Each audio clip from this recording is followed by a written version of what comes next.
and ain't no wannabes here. With some not so nice advice for your writing career. To be clear, no punches will be pulled, but the punch may be spiked. How they like before they get on the mic. To my left, we got the mighty Mer Lafferty. And if I piss her off, believe me, she'll come after me. And her co-host, Matt Evan Wallace, on the right. Yes, she may be half as hype as she can take him in a fight. So settle in, folks, buckle in and boot up. Time to meddle in a way to make you write or shut up. It's hard work, but the perk is that it's fun and exciting. Facebook will still be there when you're done writing. Ditch Diggers!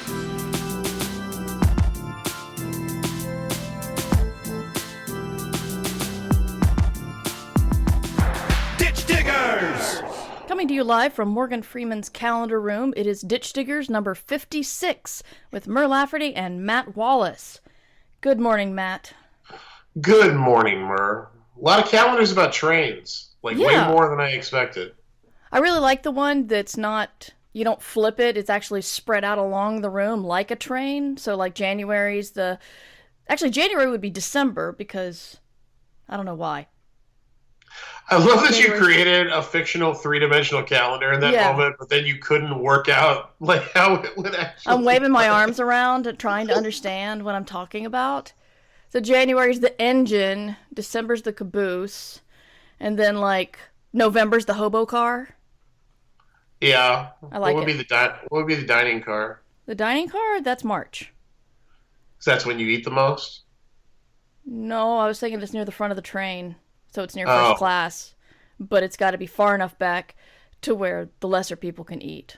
There's a first class car? So which month is first class? February. Yeah, but now you're just going in order. It's not representative of the month. Well, I'm trying to make it be like a real train. We're going for realism here, dude. See, I was trying to tell the story of the months through train cars. Because that's how my mind works.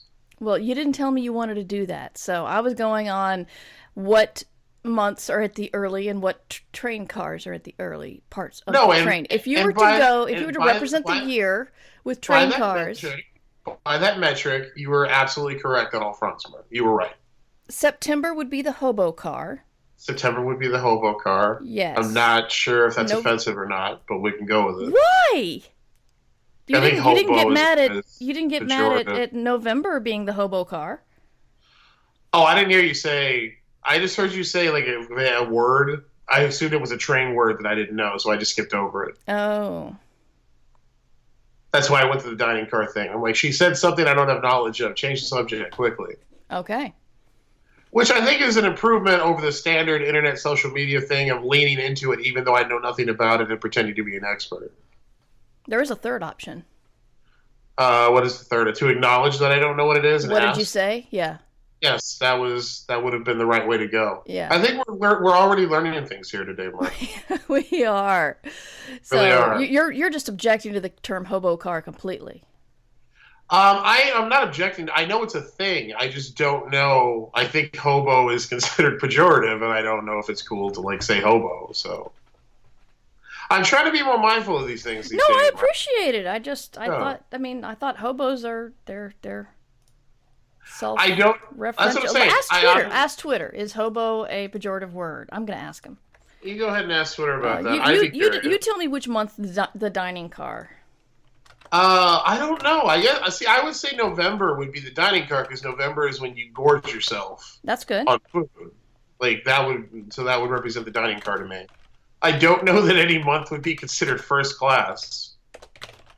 I like February's first class because it's Black History Month, so that makes Black History Month first class, and I think that's a cool thing. I don't know how to properly represent the months in train form. I wasn't prepared for this. The calendar room originally, when we came up with this, had nothing to do with trains. I made it about trains. I don't know why. Mm-hmm. I had an easel calendar, a train calendar, when I was younger, and I enjoyed it very much. So that's where my head went. Gotcha. But Morgan Freeman's calendar room relates to the topic we're going to talk about today. But before we get to that topic, Mark, before we get to the topic of this episode, the first thing we have to do is acknowledge that you are a goddamn Nebula nominee for Best Novel. How bananas is that? That's fucking bananas. I can't even comprehend. Congratulations. It is entirely deserved and entirely earned. You wrote an amazing book, and I'm glad it's being recognized. So you've got the Philip K. Dick Award nomination in the bag, and now you've got the Nebula nomination in the bag. You are not two, I was going to say 2/4. You are 2/3. I'm a writer, I don't do math. You are 2/3 of a William Gibson hat trick right now, Mert. Do you realize that? You realize how rare and amazing? Not win. Still, that's its own hat trick. Yeah, I'm very, very honored and excited. I'm super excited that my friend Annalee Newitz is also nominated for her book Autonomous. I met Annalee like 12 years ago at DragonCon. We got along famously. I saw her do a very weird late night panel on fetishes. Cool. And there was one guy who wanted to ask a little bit too much about balloon fetishes. Yeah, there's always that guy. We think that the question was a little bit more personal than he wanted to let on. So I always remember, and I DM'd Annalee yesterday congratulating her, and I'm thinking, 12 years ago back at DragonCon talking to Balloon Boy, who would have thought we'd be here now? So I wonder where Balloon Boy is. I bet he's become like the man in the balloon fetish community now. He's probably like a huge celebrity. You've all come full circle is what I'm saying, which is cool. I bet he has. Annalee, she handled everything with her usual charisma and flair and did not make fun of any fetishes. No, of course not. She gave him the spark, Mara. She gave him the spark to carry forward. She did. And transition from Balloon Boy to Balloon Man. God. That's probably how he's known. He's probably known as Balloon Man. Yeah. And he rules the balloon fetish community with a steel fist, but covered in velvet, so the touch remains soft. Mm-hmm. But also the velvet fingertips are padded with rubber, so it's soft but rubbery, which I assume is what you want if you're a balloon fetishist. So I got nominated for the Nebula. You got nominated for the Nebula. You're going to be nominated for a Hugo, because I will accept nothing less. And you hate that I keep bringing that up. I do, yeah. You hate more that I made a hashtag that is spreading like wildfire on Twitter. It's awkward. The hashtag, by the way, is hashtag 6 Weeks hat trick. So use that on Twitter, and let's get this hat trick thing in the bag. No, I firmly believe that 6 Weeks and you are worthy of a hat trick. The Nebula is amazing by itself. It doesn't matter what happens past the Nebula. You got the Nebula nomination. That's fantastic, and I'm very proud of you. But we're still going to get you the hat trick, Mark. I've decided this must be. Okay, But congratulations on the Nebula. That is an amazing thing, and it legitimizes what we're doing here, which is what I like. It's really the self-interested part that I appreciate. What do you mean the self-interest part? Well, I'm part of this podcast, and you being a Nebula nominee brings prestige and honor to the podcast. Okay, wow. I bring prestige and honor. You do. You bring much honor to your house, Mer. I'm still wearing the clothes I slept in. I know, so am I. Well, I don't, I'm wearing the clothes earlier for you, but... When I got up, because I sleep in the nude. But, still, same principle. Same principle. But yeah, so that is a thing that happened that is very cool, and much congratulations are due your way. Are you going to attend the Nebula ceremony? I am. I'm going. It's in Pittsburgh. It's not too far away. Of course, I'm going to Seattle for the Philip K. Dick Awards, so I can't. Of course, I probably would go wherever the Nebula was being given out. But jet setting around the country to all the award ceremonies where you're being nominated, like you're living. I am ready to travel to lose, baby. Are you? You're not going to lose. You're going to win. But it doesn't matter. The point is you were nominated. So are you going to be wearing like an official 2018 award ceremony like outfit, or will you have different outfits for each award ceremony? I haven't decided. I'm not very good with fashion, and so I don't know. I think I might have to reuse some dresses because it feels weird getting a new one every time. I feel you. But some people do that, though. There's some people, like, I ask because it goes both ways. Some people have their, like, this is the fancy outfit I wear when I do award ceremonies. And then other people are like, they dig picking out a new look for each award ceremony. Yeah. I have one suit, so it simplifies things for me greatly. Of course, I'm not a fashionista, and so these awards, these geek nerd proms are like my only chance to really dress up. There's that also, yeah. That and Jim's company Christmas party, but really, it feels like you're playing dress up with a whole bunch of other nerds. So I mean, that's exactly what's happening. Yeah. But I think that's one of the cool things about it. Because, like, Nikki's the same way. She loves it when she actually gets to dress up for my work stuff, because I so rarely have work stuff. Yeah, but she's so good at it. Yeah, but that's not the point. The point is, it's the social context. It's not the fashion part of it. It's like she gets to dress up to go to my work thing, you know, and I get to dress up to go to a work thing. And when you're a freelance writer, you have so few formal occasions. True. You know, it's a nice thing to be able to do. Yeah. Yeah. So, of course, now I have a full-time gig, so I'm sure there'll be more opportunities to do stuff like that. But still. Gee, Matt, how do you schedule your life out now since you have a full-time gig? Oh, I see what you did there. That's a segue. She's segueing, folks. And I have to acknowledge it, as is the Ditch Digger's tradition. No, well, routines and scheduling are a difficult thing for freelance writers, Mer. And it's something we should talk about on this episode of the Ditch Diggers podcast. I did an expansive gesture with my arm that you can't see because this is audio. I felt it. But I have to interrupt you because the producer of The Martian has answered my tweet saying that they had the hobo debate on set yesterday, and he wants our advice. Twitter is such a strange and often wondrous place. It's such a weird, wonderful world. Mm-hmm. Well, I mean, we can't give them advice until we have. They literally did tweet you. And of course, everybody's tweeting joke answers, which really helps. My editor at Tor.com Publishing says it depends on if you're using it as a descriptor for me or not, or just generally. Thanks, Lee. Appreciate it. Love you too. That's British humor, Mer. That's dry British wit that Lee Harris is displaying there. Depends on if you're living through the Great Depression or not. Funny! Everybody's so fun. See, that was the flip side.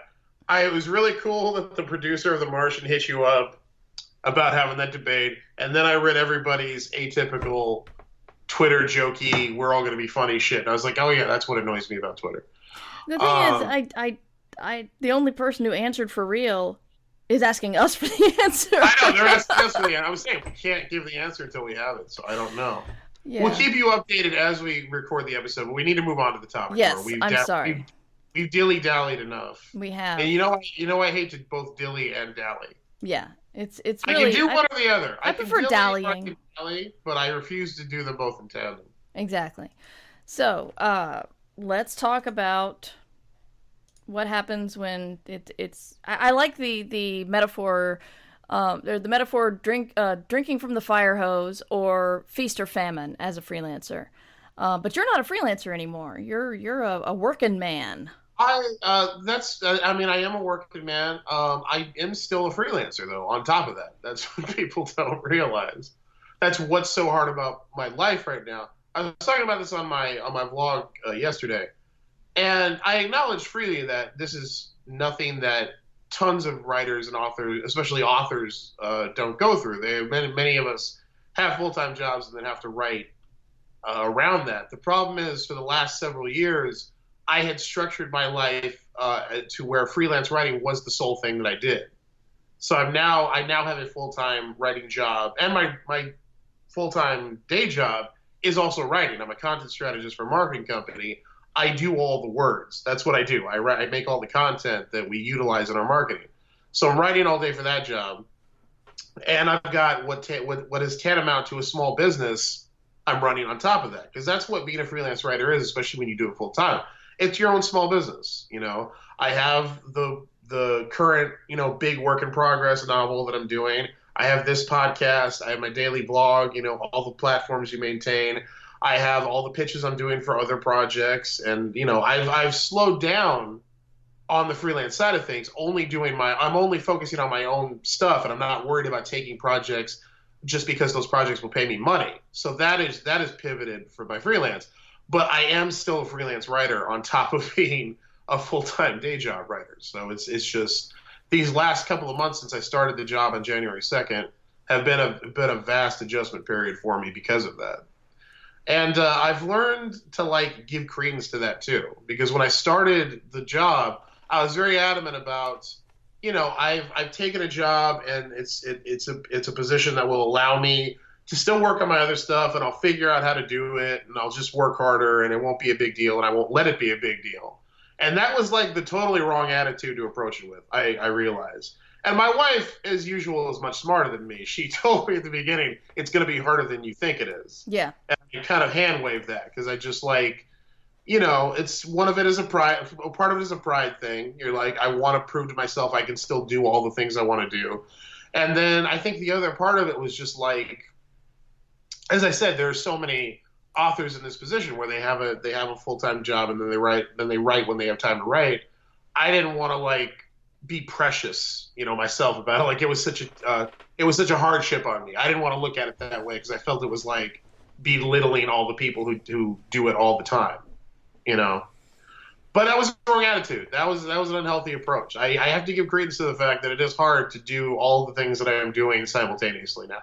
And the first step in dealing with it was acknowledging that. Yeah. So it's okay to tell yourself, this is hard, Yeah, I was actually late to our recording today because my co-editor on Escape Pod wanted to have a quick call. And she called and we were talking, and I was talking about how my life is going to start getting more complicated pretty much this Friday, with some big projects that I can't talk about yet. But, and I'm trying to look at my little projects I have outstanding and trying to get as many done as possible. And looking at my life after I get those little projects done, it'll be a little bit easier because I'll have the projects and this podcast, and I'm going to have to learn to say no to everything else, which we can talk about in a little bit. But, she's asking, and Escape Pod, obviously, and she's asking me, are you freaking out with all this stuff? I'm like, no, I'm doing fine. I'm looking down at my to-do list going, I should be freaking out. Why am I not freaking out? And the thing is, I know myself. I know I've taken on too much. I know that I am shit at scheduling and mainly at anticipating how long something's going to take. What's funny is almost everything on my to-do list takes longer than I think it will, except for writing. If I could get my damn ducks in a row, I could write 1,000 words a day in the first hour of the day and then do a whole bunch of other productive shit. But it doesn't work out that way, and I want to know why. Why, Matt? Why? Because of the Illuminati? No. I could see you being a target of the Illuminati. You know things. No, I don't. I don't know shit. See, you don't think you do, and that's what makes you dangerous, Mer. The correct answer would be I don't know. I don't know. I'm exactly the opposite. Writing is the thing that always takes me longer lately. It didn't used to, but that's become a thing. I'm always having to push, especially self-imposed deadlines. I'm always having to push them lately. Seems like that's what takes me a really long time. The rest of the stuff, the administrative stuff, and the stuff that isn't my own creator-driven projects, I'm fine with. I can dust that off, no problem. But the writing of things, so I'm on the opposite end of the spectrum you're talking about. I can't even see where you are. You're over a cliff face. Oh. I don't know why you're over a cliff face. I'm scared now. So here's a question that a lot of people ask me, and I acknowledge that this is a luxury, but I don't have a day job. So people ask, what happens if you feel like you've completely shot your creative wad at work or your creative energy, and you come home and you want to write and you have time to write, but it's not there? Have you been experiencing this? Have you been wrestling with it? Did you conquer it? No, I absolutely wrestle with it. The book I'm working on now, I plan to have it done January 1st originally. And then I got this new job at the end of December. I literally started on the 2nd of January. And I had been sort of going through a trial process with them for the month of December, like doing that and dealing with the holidays. So I was like, well, I didn't have time to finish the book. So I pushed it to February 1st, and I thought, that's totally fine. I was giving myself until January. I nuked a month of my final time, so I just need to add a month to it, and it'll be great. Well, that January went like that, with the new gig. It was adjusting and I was totally unprepared for the mental and physical and emotional tax of it, and the time tax of it. And I just was not able to get the book as much as I want to. So I had to push it again into March, because like we're almost through February now. So I'm hoping to have it done in March or before the end of March. But that's definitely something I've encountered. Like you don't have the time. And even when you do have the time, you still have a life on top of the job that you're doing. Like I want to spend a little time with my wife. I want to make dinner. I want to sit on my ass and watch old professional wrestling. Like I want to do those things, and you have to have some downtime in there. So, and I think as I've gotten on with the job a little bit more, I've gotten better at balancing the downtime with my freelance writing business time. But I think it's always harder in the beginning too. It's always harder when you're adjusting, just because it's unfamiliar. It's much more taxing. You're not used to it yet. I wasn't used to the early mornings. Now I utilize the early mornings. So that's a big change. But that's really what it was. So I definitely encountered that, but it was more a product of adjusting to a new situation than an inherent inability to deal with it. You get it. It's all coping. That doesn't mean what I think it means. I don't think so. Because it sounds like culpable, and that means something else. That means totally different. It's all, you can cope with all of it. You really can. So yeah, but I empathize with that though. Yeah. So do you have any advice? I mean, I can only speak from my experience. What I've started to do is I get up a little earlier in the morning. I get up at 7, I get up at 6 if I have a lot to do, but I try to get as much done as possible before I start with my day job. I do a daily vlog, so I try to get my vlog shot out. I try to budget as much morning time for writing as possible to work on my work in progress. To do this podcast, it's 8 a.m. I got up at 7. I did as much as I could before we started recording at 8, or 8:20 or whatever it was, because you were late. That. But I forgive you, even though I have a very busy day. Just screwing with you, it's fine. But yeah, that's been kind of my coping mechanism, because I like having the evenings, and it's, I have the ability to work into the evening if I need to, but, my wife comes home. I like having dinner with my wife and having evening time with my wife, because, I have a marriage to maintain as well. We also have a house that needs my attention, and I like to have time to tend to our home as well. So yeah, that's been my thing. And that's not cross-applicable to everybody. A lot of people have very busy mornings. A lot of people start off their day jobs ridiculously early in the morning. Like, they're at work at 6 a.m. So they don't have that ability. But hopefully if you're doing that, you have more time in the evening than you have in the morning, so you can kind of shift the time there. If you're somebody who's working 16-hour days or 18-hour days, you start really early in the morning. That's tough, man, and it's hard for me to advise you because I don't have any experience with that situation. But for my situation, I've found what's best is add a couple more hours to my morning and get as much done in that space for my freelance business as possible. I did pick up another tip that I've actually found oddly useful that I will share. Please. And I went to get the story of this tip amuses me, which sounds like the beginning of a Penthouse letter, but anyway.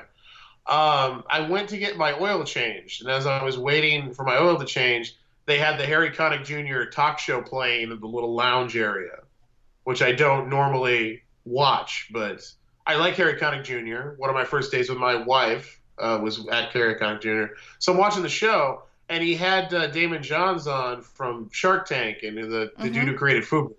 And Damon Johns has written this book called The Grind about like how to deal with being really busy and how to be successful, where he basically just like interviewed all the most successful people he knows and asked them like, how do they do what they do? And one of the tips he shared on the show was, he said a lot of people that he talked to when they get up in the morning, and a lot of them get up early. That's another thing. Like the most successful people in the world get up at 4 a.m. is like the statistic. But anyway, they all tend to get up early. But what they do is they don't answer emails. They don't answer voicemails. They don't answer anything. What they do is they make all the calls and send out all the emails they need to do for the day before they even think about addressing any of that stuff. They make sure that their stuff that they need to get out there gets out there first. Mm-hmm. And that seems like a really simple kind of thing, but I actually found it really revelatory because I always worry about answering everything first because that's what you get behind on. Or that's what you feel like you're behind on. Like you get behind on emails, you get behind on DMs, you get behind on calls. You're worried about answering everybody who's waiting to be answered. But his thing was like all these people I talk to, they make sure that what they need to get done, what they need to get out there in the world, that happens first before anything. And that's actually been a really useful tip for me in getting shit done and advancing projects and stuff I found the last couple of months. So I want to ask this seems pedantic, but this is something that would get in my way if I tried this. How do you send out emails without looking at the emails that are requiring your attention? I mean, sometimes you will have to have a reference for what you're doing, but a lot of times you'll find that what you need to get done really has nothing to do with the people who are emailing you. And even if it does, you may have a different thing you need to talk to them about. But protocol and etiquette, like take your agent, for example. Mm-hmm. Your agent may have sent you an email that is something you have not answered yet. And that's not good. You need to answer your agent. I'm not saying that. But you may have a thing that you need to talk to your agent about that has nothing to do with whatever they're emailing you about. Now, your instinct is going to be, I have to get to my agent's email first, and I have to deal with this thing, and I'll just put this other thing off to the side until I feel like I have time to get to it. And in doing that, it could be weeks before you get back to this other thing you wanted to talk to them about, like literally, because things get in the way. So if you think about it in that context, you will get to your agent's original email. Because the thing is, the tip is not, never answer emails. The tip is get the things you need to get done first before you deal with that. So I understand that. My problem is, and this is just me knowing my own mind, is if I open up email, I will start to look at who sent and what did they send. Even if I don't read the emails, I'll read the subjects, and those whatever needs my attention that's not my priority is still going to get lodged in my brain. Well, yeah, but that's the thing you need to get over. That's part of the tip is stop doing it. Stop doing it. Know the things. I've heard don't look at your phone at all until you do whatever or get work done or whatever. Yeah, and that was part of the tip too. They said they don't look at social media. They don't look at anything. They get the stuff out in the world they need to get out in first before they even think about dealing with any of that other crap. So that's the thing you need to stop doing. You need to stop looking at your email subjects. Don't look at your inbox. Just focus on your outbox. Yeah. Yeah. And it really does help. It's like I said, it seems like a weird, simplistic tip, but it actually is a huge deal because we tend to prioritize everyone else over ourselves. Yeah. I think that tends to really be an instinct that we have, especially freelance writers. You never want to keep anybody waiting because you wait so much all the time for everything. So if somebody's emailing you as a freelance writer, it's almost like oxygen. They're offering you air. Yeah. Because they're communicating with you and they're actually advancing something. So you're not going to deny yourself a precious suck of oxygen when you feel like you're suffocating in this permanent wait zone that all freelance writers find themselves in. But you need to be advancing your shit first before you deal with anybody else's. Even if what they're emailing you about is something that will help you advance. Like if you have priorities, you have stuff that you need to get out, you do that first before you deal with any of the other stuff. It was a really good tip, sincerely. I recommend everybody try it because it's helped. It's really helped me. Awesome. So that's what I got. I got mornings. Like that's where, again, it's an individualistic thing and it's always going to be. You have to customize your circumstances. You have to find the usable hours that you are not utilizing in the day if you have any usable hours. If not, you got to get really creative, man. You got to utilize lunch breaks. You got to utilize dead time. You know? I think Chuck Palahniuk says he wrote Fight Club while he worked at a gas station, and he would literally write when customers weren't around. The thing is, Fight Club reads like that, but it works. It does. I guess. it worked for him for writing the book that he did, but I'm saying that there was somebody who had a, probably minimum wage, blue collar-ish job, and he still managed to get the writing done that he wanted to get done. And, sometimes people hear that and they're inspired, and sometimes people hear that and think, fuck that guy, I can't do that. You just have to, you have to figure out what works for you. But like commutes are another thing. Like, a lot of people have really shitty commutes. That is usable time. Like, you can't be working at a keyboard. You can absolutely dictate things while you're driving them. Mm-hmm.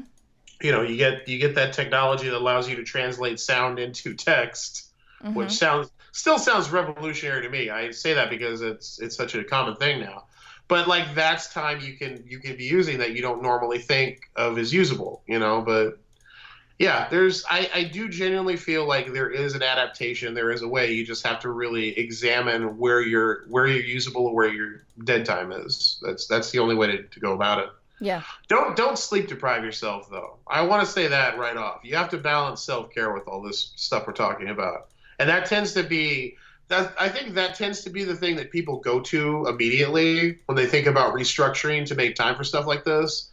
They start thinking, well, I'll just stay up later, or I'll get up way earlier. And like I said, I've been getting up a couple hours earlier. I don't miss sleep, though. Like, I get 8 hours of sleep at least. Like, I'm very stringent with myself about that, because I don't do well if I'm sleep deprived. And none of us do. It's not a good thing to do to yourself, especially as you get older. So that is something I think is very important to say. Like, avoid the easy fix, which is just taking time away from your health and dedicating that to getting more stuff done.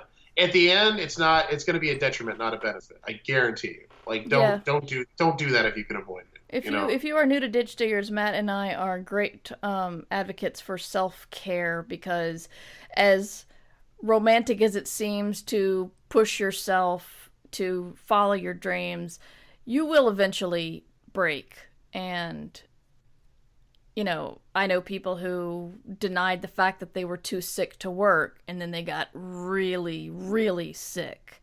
And people whose sleep deprivation, made them harried and unhappy. And I mean, the more studies they do on sleep, the more you know that you need this stuff. You need to be eating. You need to be sleeping.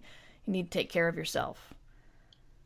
No, it's the absolute truth. And it's just, it comes back to that perception of writers thing that I always talk about. It's, I think writers feel they are perceived as, writing is just a Latin word that means unemployed. So they feel people already view them as lazy or overly privileged. So you tend to work harder to try to beat that stereotype, because you feel like what you're doing is a privileged thing, or it's just you tend to like make those sacrifices and enforce those things on yourself to like prove that perception wrong. And that's just, it's a false premise to operate from. Like, you need to practice self-care in all things. You get one body, you get, maybe eight or 9 decades on this planet if you're really lucky. You can't do that stuff to yourself, because you're just taking away from your quality of life. So that is definitely something we always stress. Balance in all things. Yeah. But Mur, how are you? So Mur, you wanted to talk about this originally because you're entering this period where you're going to be hectic. How are you planning to deal with this hectic period? Well, the first thing I'm trying to do is I'm trying to get rid of as many little projects as I can early. Granted, I have 2 days left, and tomorrow I'm going to be pretty much working all day. So I don't have any energy to give to the projects, but I still have this magical pocket of time apparently in my head that I will be able to do a whole bunch of stuff.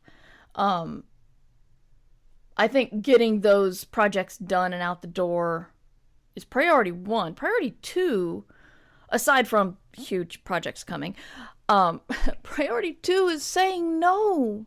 And the thing is, I keep telling other people, I'm like, you can say no to things, and hey, don't overburden yourself, you can say no. And then I've said yes to nearly everything that has been asked of me this year, and that is after I vowed to say no to things. I have a real problem. It's like the blurbs people ask me, they were either good friends, or the book sounded so amazing that I would have bought it and read it in the first place, and so I just got a sneak peek before the rest of you, so ha ha. But that was still something I had to put time and energy and brain power into doing.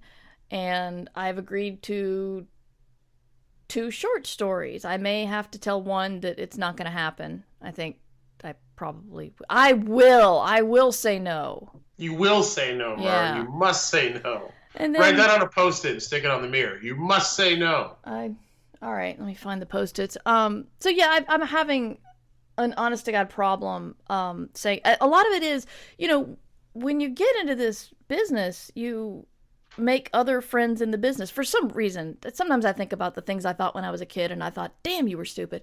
For some reason I wondered like how famous authors happen to hang out.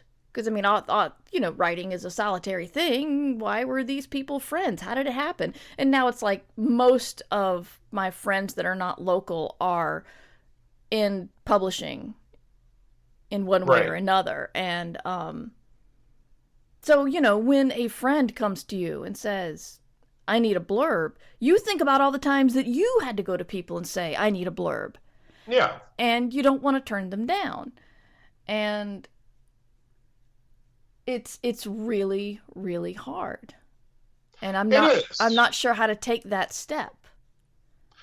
I don't think this is an uncommon problem at all. I think we all suffer from this. I get the blurb thing. It's also point blank and honesty, and I'm not saying this is true of you, but I will cop to this. It's also kind of an ego thing. Oh, it totally is.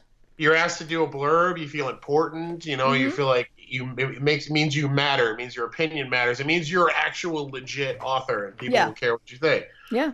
All that stuff feeds into it. And then work.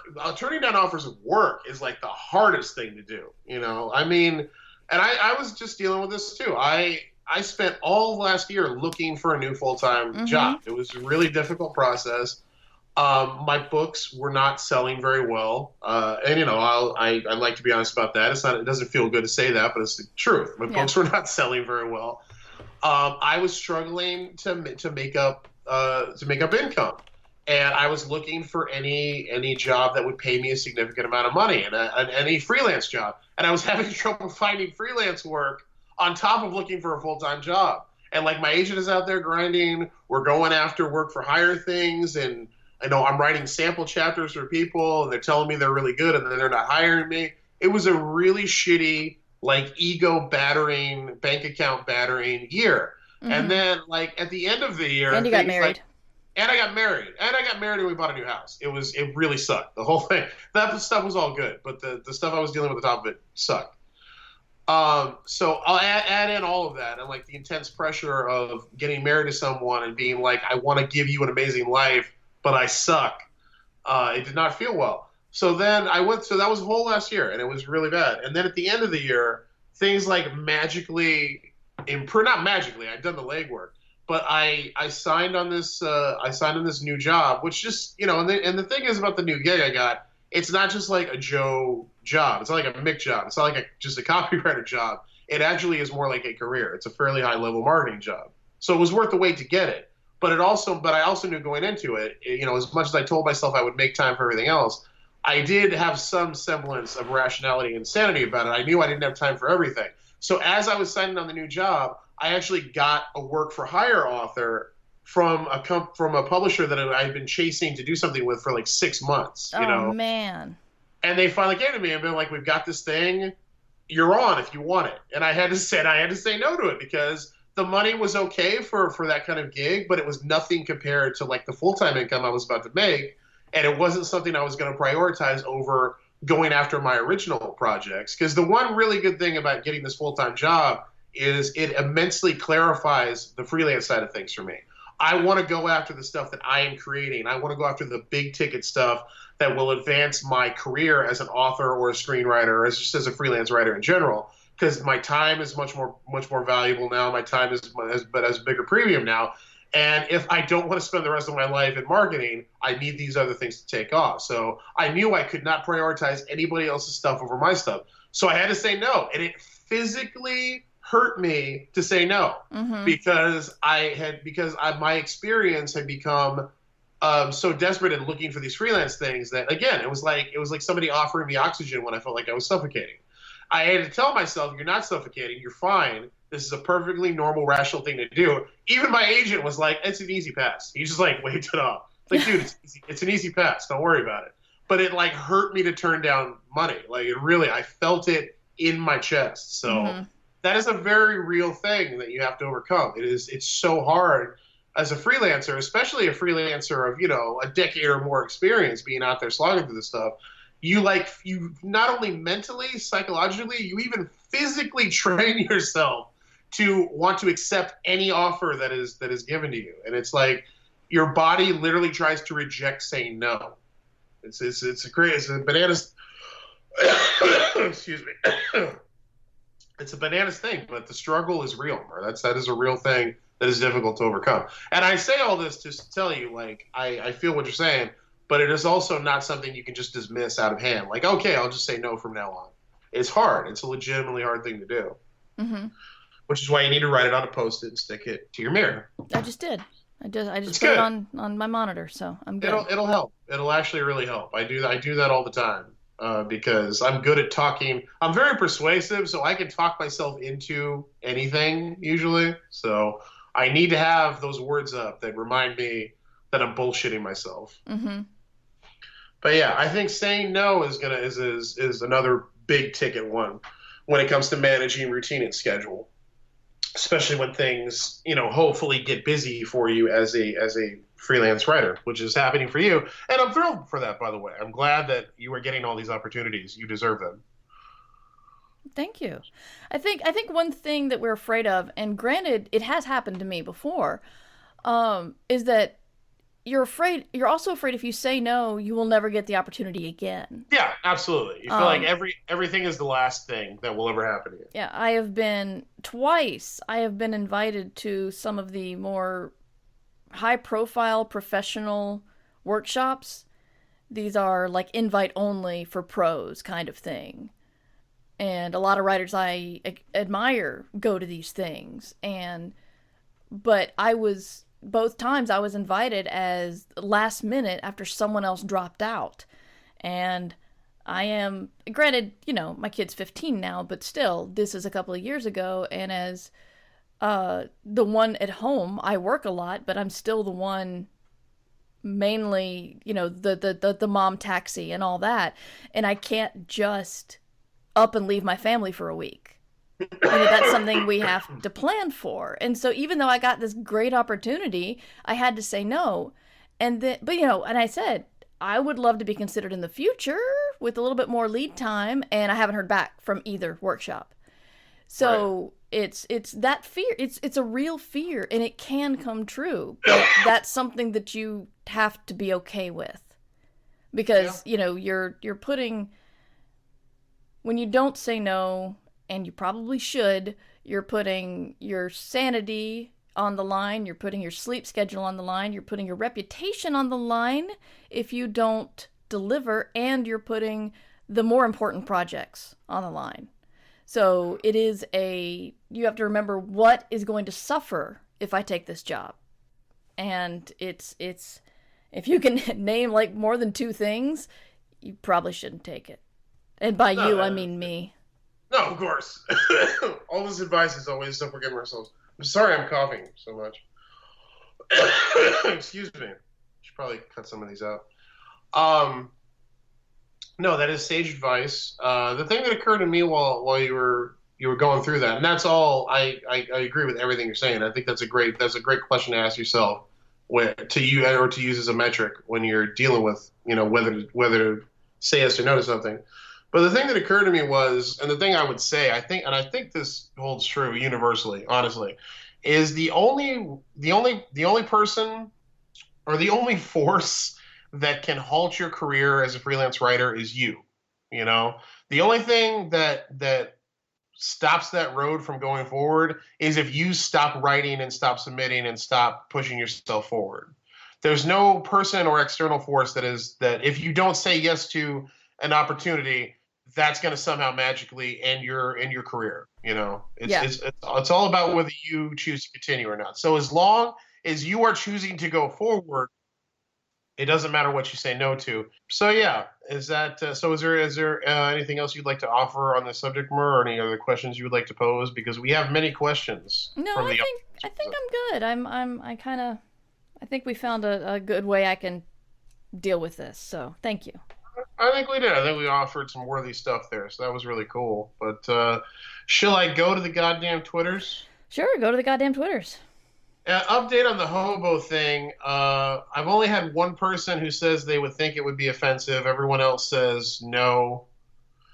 The most thoughtful answer I've had has been from Luke Matthews. He says, I don't think so. It originally referred to traveling workers and sort of evolved into referring to just any homeless vagabond, but I don't think it's an insult. Of course, it can be used as one with certain intent, but in and of itself, it's not a pejorative. So I don't know if he's right, but Luke, he offered the most thoughtful response on the matter so far. Okay. Although the only person who's not a white dude who responded said he would think it would be offensive, so I'll just throw that out there. Oh. That's probably worth noting. Okay. But no definitive answers on that. I still question it, but so far the majority seem to think it is not offensive.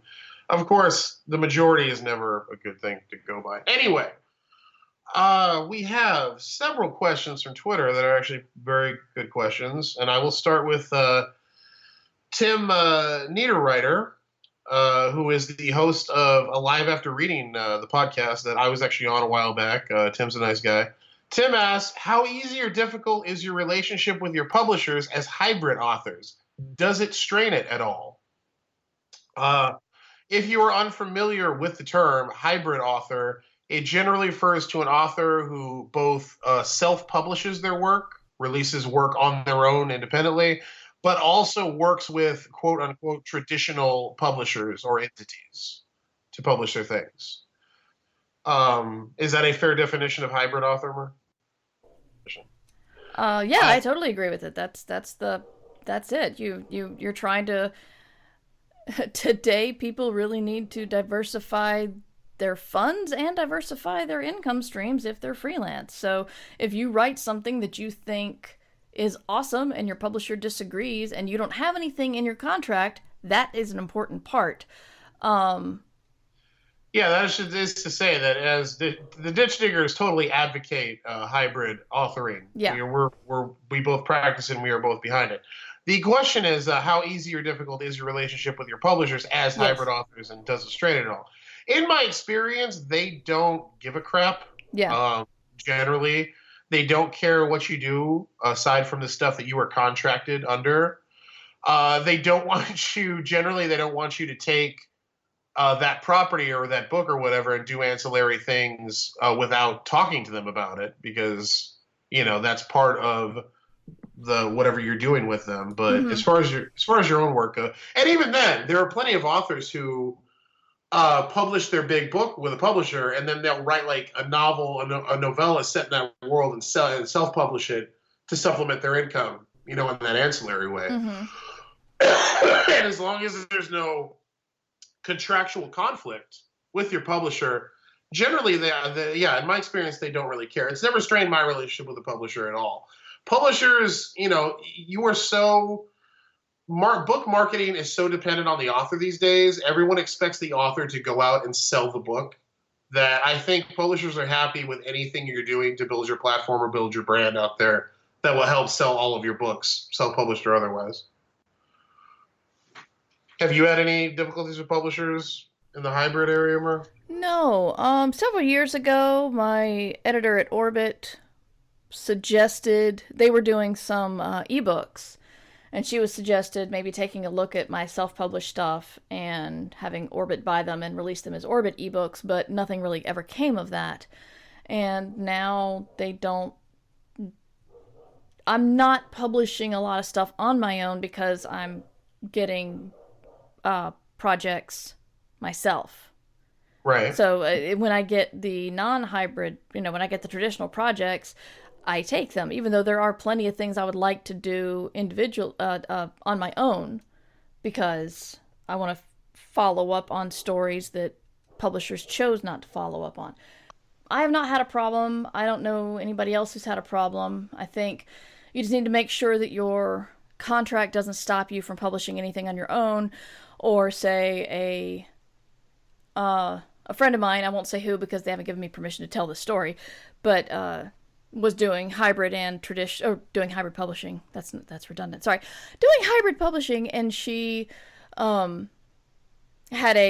my publisher gets to have first refusal on my next book length project. Her next book length project was a self-published second book in a series. So her agent had to make sure that that book was exempted from that contract clause, because that would just mess things up. So, you just need to pay attention to your contract, and, communication's important. Talk to communication people. Is very important. Use the goddamn comms, people. Mm-hmm. Speaking of contracts, we have a question that is contract related. Oh, wait a minute. I should say something. If people are wondering why our agents aren't here, we were going to record with our agents last week, and that did not happen. So we're rescheduled for early March because I'm traveling shortly. So we will be having the official agents on the show soon, but not quite yet.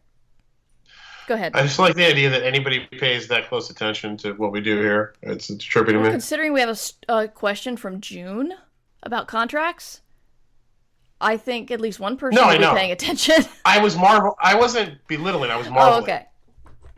I was marveling at the fact that we have such a listener base. They go, hey, you said your agent was going to be on, and they weren't on. What the hell? Yeah. It still baffles me that anybody would listen to us on that level. Anyway, Matthew Claxton asks, I know it's common. Any comments on the Spectacle magazine contract issues, especially now that they are apparently backing down and drafting better contracts? So are you familiar with what he's referring to, Mer? No, I'm not. But you would need to explain it for our, or do you know either?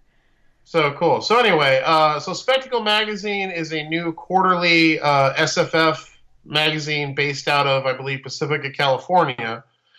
And apparently the contracts they were offering their authors and content creators, a lot of people were concerned that they bordered on rights grabbing. They were asking for derivative rights that extended into a lot of areas where, they could have, if they wanted to, they could have taken the properties and made other things out of them, and the authors wouldn't have been able to say anything about it. Mm-hmm. They weren't specifying when rights would revert back to the writers.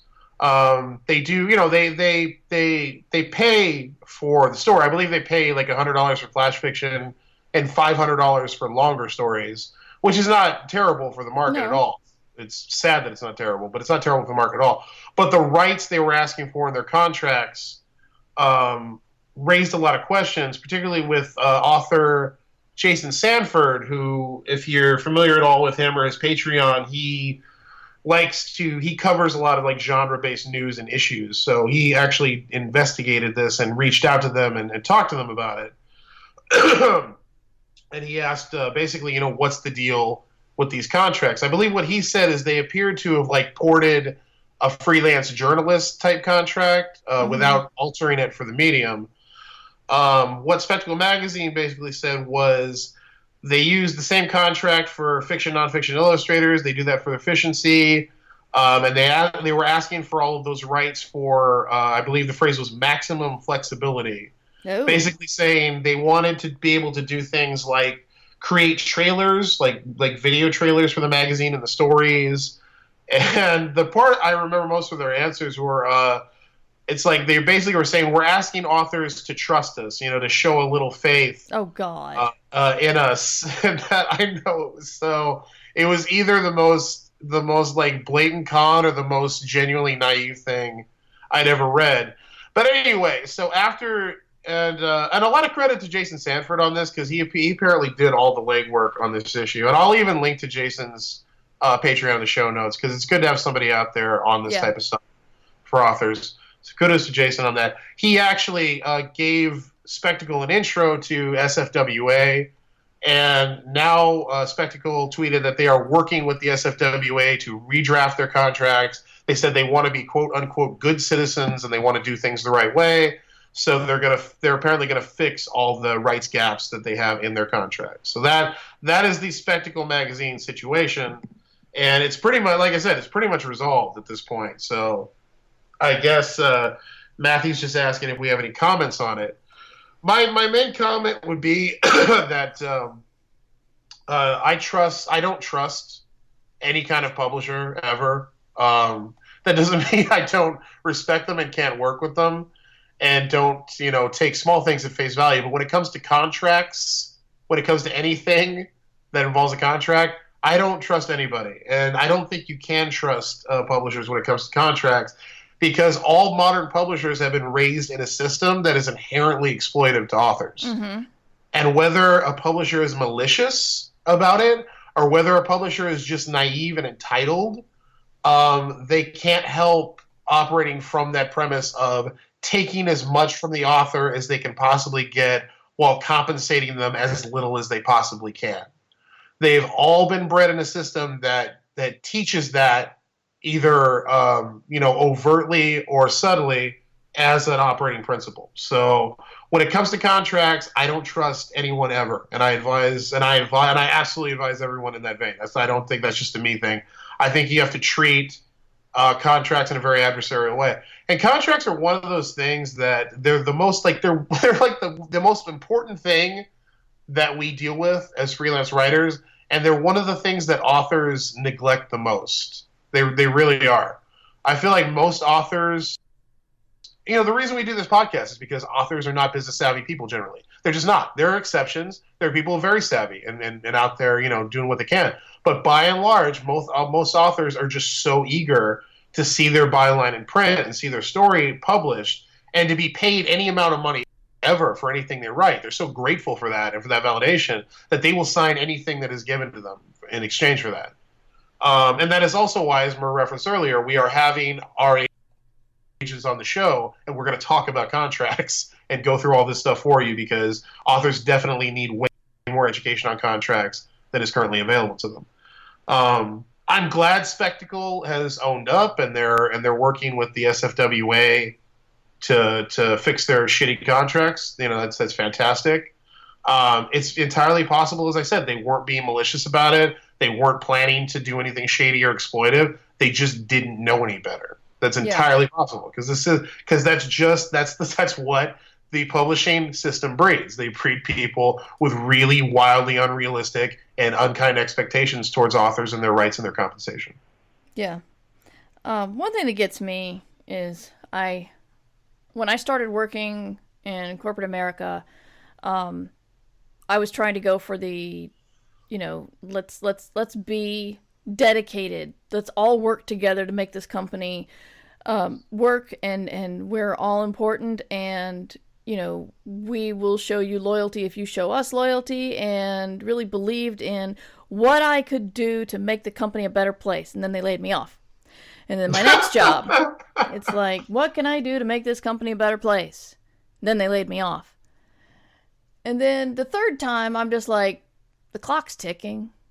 I'm not sure when it's coming, but it's coming.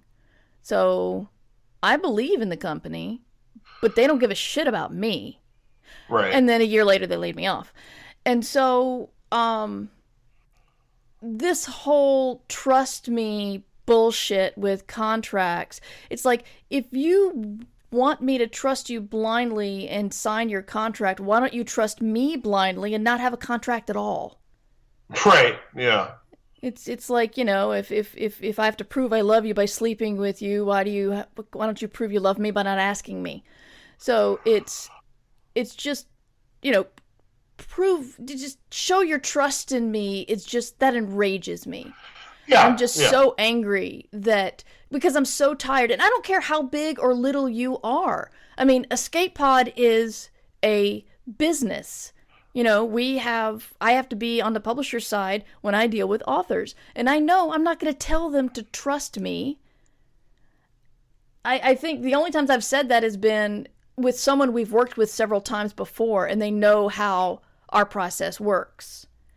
And It's like, You don't just say that. That's not business. I don't care if you just think you're the same as an author sitting in your room doing your little magazine and you don't feel like a big scary corporation, but you are an institution that is on one side of things and the author is on the other side of things, and they are small and you are large. You may not feel large, you may not seem large, but you are larger than they are. And so I'm sorry. I just keep going back to the whole trust thing. It's absolutely worth harping on. I think you hit the nail on the head, Murray. It's a business, and what that says. And again, this may be a totally unconscious, non-malicious, naive thing on their part, but where it comes from is a place of, hey, you're artists. This isn't about business. It's just about art. We're making a big art project together, so it doesn't matter whether we have a firm contract or not. Just come trust us. We'll do cool things together. They're not treating writers as business people, even though they themselves are running a business. Yeah. And that, again, comes back to that perceptual thing that in the end, and the way this industry is structured, it's like they don't treat a freelance writer as someone who is running a small business, which is what you are doing if you are a freelance writer. I hit it on earlier. I'll reiterate it now. Freelance writing is just having your own small business. Just because you don't have a storefront somewhere in a strip mall doesn't make it any less. It is a small business. You need to treat it like you are running a small business, and you need to demand that other people treat you as if you are running your own small business, because that's what it is. Yeah. So the last thing I want to say on this, and I want to preface this by saying it's going to sound like I'm taking time just to shit on the SFWA. That's not what I'm doing at all. But this is a point I really feel is important to make, because when I was reading about this, the whole thing where Spectacle Magazine is having SFWA help them redraft the contract, which is great. But a lot of people were getting really preachy about, if you don't think SFWA does anything, this is why SFWA is the balls right here. This is why they're awesome and important, and they're doing stuff like this all the time. And I am not negating that or saying that's not true. SFWA, in like an instance like this, where it's they provide a place where a publisher can go to unfuck themselves when they've got a terrible contract, and they will work with them, and they do advocate for authors in their limited capacity. But what I object to is shouting down any criticism of SFWA, because there is a lot of very legitimate criticism that can be leveled at the SFWA, and that needs to be leveled at the SFWA to promote growth and evolution, necessary growth and evolution in the SFWA. And it's a fair thing to point at them in this instance to say, they're doing a good thing, they've got our backs, and we appreciate that. It's another thing to say, none of you should be out here saying anything negative about the SFWA because they're doing this. It doesn't let them off the hook for all the shit that they don't do and all the shit that they need to improve. And I just wanted to add that, because it was something that bothered me about how I saw the whole situation play out, Again, total props to the SFWA for the things they do. They're passionate people. Kat Rambo's a friend of mine. I know she tries very hard. But traditionally, the organization has had a lot of problems and continues to, and there's a lot of stuff they need to work on. And I don't like the idea that people are telling, especially new authors who don't know any better, be grateful for what you get and just shut the fuck up. I don't like that attitude. That's the thing I'm objecting to. Does that make sense, Mer? No, that makes sense. Okay, that's really the point I wanted to get across. I don't want anyone to feel like it's a bad thing to criticize the SFWA when you have legitimate criticism. And you shouldn't let anybody tell you that it's wrong to do that, because it's not. That's all. I just wanted to add that. Okay. We have more questions, but I'm feeling like let's save them for next week, because this is a good point to end the show at, I feel, time-wise. Yeah. However, we're not going to have a show next week. So, my stuff, including the Nebula and Philip K. Dick nominated 6 Wakes, you can find out more about that at merverse.com, where you can also find out about this podcast, my other podcast, I Should Be Writing, or my magazine I co-edit called Escape Pod. And I have another book called I Should Be Writing, similar to the podcast, funnily enough, that's also available.